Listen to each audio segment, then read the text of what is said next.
Morning guys, my name is Countryman. I'm the product planning manager here at Mini USA. I'm here to present to you the Mini Countryman plug-in hybrid special edition.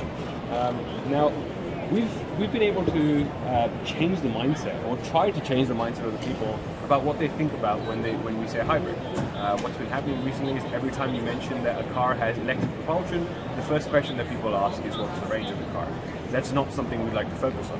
What we've tried to do with the PHEV is we said that if you combine the power of the electric motor with the power of the engine, you pretty much have exactly the same horsepower as you get from the John Cooper Works version of the same car we have over here.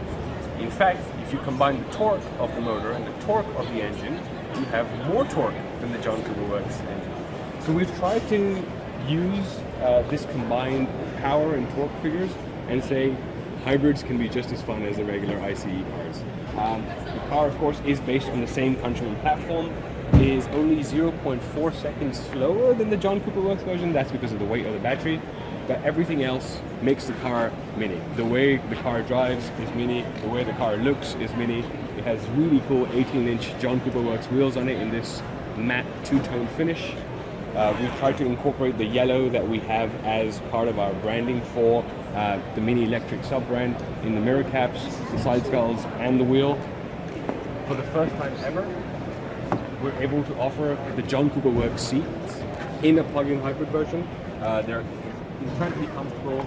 They provide you just the right support, and of course they are to the racing heritage that we need.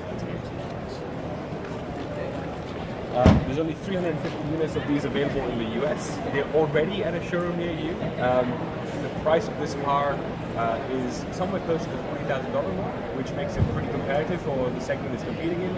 I'm really excited to have this car in the US. Yeah, thank you for being a part of this show.